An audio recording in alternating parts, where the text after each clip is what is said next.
విపరీతంగా ఇళ్ళు కావాలని చెప్పన్న డిమాండ్ ఉన్నది నిరుపేదల నుంచి. ఎక్కడెక్కడి నుంచో వలస వస్తున్నారు. ఇతర రాష్ట్రాల నుంచి, ఆదిలాబాద్ నుంచి, కరీంనగర్ నుంచి, నిజామాబాద్ నుంచి, కృష్ణా నుంచి, గుంటూరు నుంచి, శ్రీకాకుళం నుంచి, కర్నూలు నుంచి, కడప నుంచి వేలాది మంది పట్టుజెత్తపట్టుకు వలస వస్తున్నారు.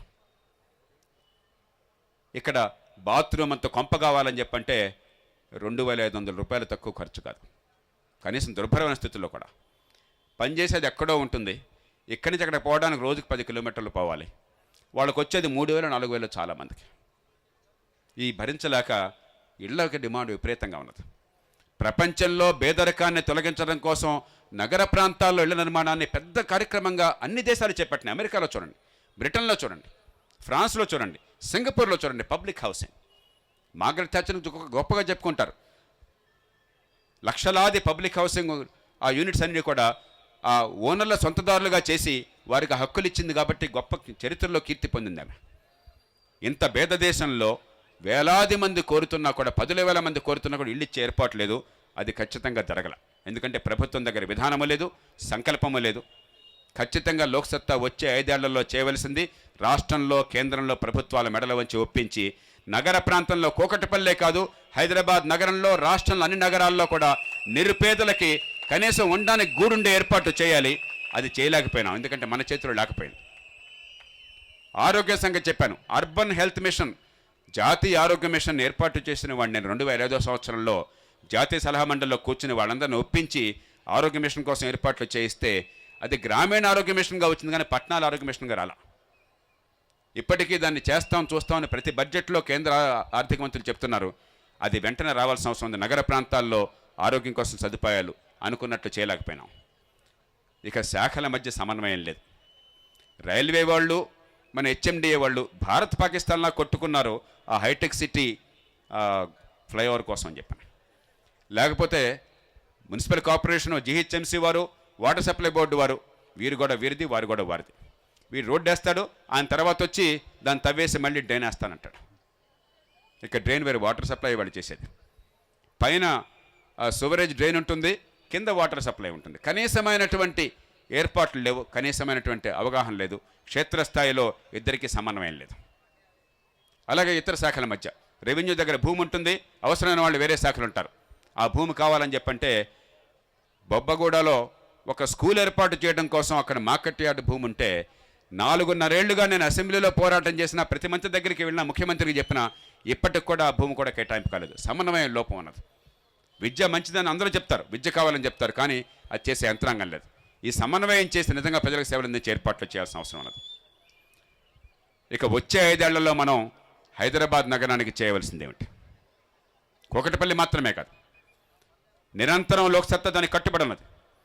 తలసరి 1000 రూపాయలు ఏ వార్డుకు ఆ వార్డు డబ్బుల్ని మంజూరు చేసి, అంటే ఆ వార్డులో జనాభా కనుక ఒక 75,000 ఉంటే ఏడాదికి 7.5 కోట్ల రూపాయలని ఆ వార్డుకే పంపిస్తే 5 ఏళ్లకు సుమారుగా 40 కోట్ల రూపాయలు అందించే ఏర్పాటు చేసి, ఆ వార్డులో ప్రతి పోలింగ్ బూత్ నుంచి ఎన్నుకునే వారిని ఏర్పాటు చేసి అక్కడికక్కడ చిన్న పనులు అయిపోవాలి. ఎమ్మెల్యే ఎంపీల దగ్గరికి వెళ్లకుండా. బాబు కొంచెం కూర్చోబెట్టిన వాళ్ళందరూ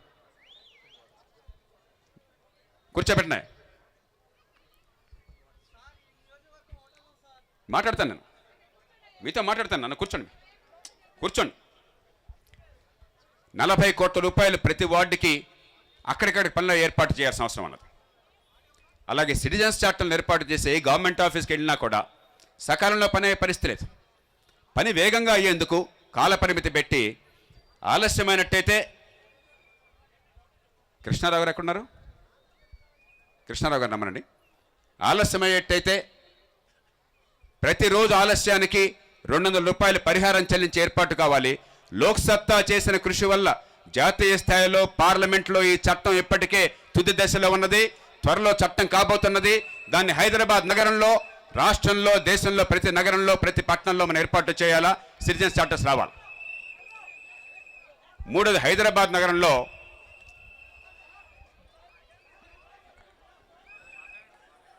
హైదరాబాద్ నగరంలో 7,000 కోట్లు. బాబు కూర్చోండి. రాజకీయ పార్టీల్లో ఇవి సహజం. మీరు మంచి పని చేసాం అనుకుంటే అందరూ వాళ్ళు సంతోషపడితే దేశం వాళ్ళు ఎట్లా ఎందుకుంటుందయ్యా, మిమ్మల్ని ఇబ్బంది పెట్టాలి కదా. Don't worry. 7,000 కోట్ల రూపాయలు హైదరాబాద్ నగరంలో 3 పనులకు కావాలి. తెలంగాణ రాష్ట్రంలో మనమంతా కూడా గుర్తించాలి. హైదరాబాద్ నగరంలో 13,000 కోట్ల రూపాయలు ఈవేళ వనరుల్లో మనకి మిగులున్నది. ఈ డబ్బు మిగతా రాష్ట్రానికి కేటాయించాలి, కానీ హైదరాబాద్ నగరంలో అవసరాలను ముందు తీర్చాలి. 7,000 కోట్ల అవసరం ఉన్నది ఇక్కడ 3 పనుల కోసం. మొట్టమొదటిది పెద్ద పెద్ద డ్రైన్లు ఉన్నాయి. కూకట్పల్లి నియోజకవర్గం మొత్తం నుంచి డ్రైన్లే. చాలా కాలం నుంచి ఆ డ్రైన్లు చుట్టుపక్కల ఉన్న కుటుంబాలన్నీ కోరుతున్నాయా, ముక్కు మూసుకోవాల్సి వస్తుంది, వాసన భరించలేకపోతున్నాం, ఈ డ్రైన్లో ఫ్లో సరిగ్గా ఉండేట్టు చేయండి, ఇక్కడ పొల్యూషన్ లేకుండా చేయండి అని చెప్పని 1,000 కోట్ల రూపాయలు అవుతుంది. అలాగే వాటర్ సప్లై డిస్ట్రిబ్యూషన్ బాగు చేయాలి.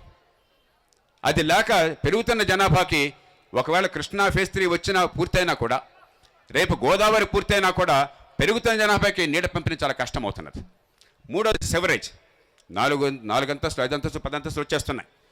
హౌసింగ్ బోర్డులు మీరు చూసినట్టయితే ఒక్క ఫ్లోర్లో ఉన్న బిల్డింగ్స్ ఉండాల్సింది 5 అంతస్తులు వచ్చేస్తున్నాయి.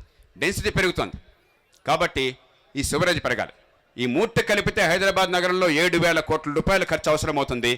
వచ్చే 5 ఏళ్లలో ఈ 7,000 కోట్ల రూపాయలు కేటాయించడం కోసం మనమంతా కూకట్పల్లి నుంచే కాదు, నగరంలో నలుమూలల నుంచి కదలాలి, ప్రభుత్వాన్ని ఒప్పించాలి, హైదరాబాద్ నగర భవిష్యత్తుని కాపాడాలని చెప్పంటే ఈ డబ్బుని సద్వినియోగం చేయాలి. ఇక సమన్వయం సాధించడం కోసం వాటర్ సప్లై బోర్డు కానీ జీహెచ్ఎంసీ కానీ నిర్దిష్టమైన సంస్థాగత ఏర్పాట్లు కావాలి. నగరంలో ఇళ్ల నిర్మాణం కోసం ఏర్పాట్లు కావాలి. ఖచ్చితంగా వీటన్నిటి కోసం లోక్సత్తా పోరాడుతుంది.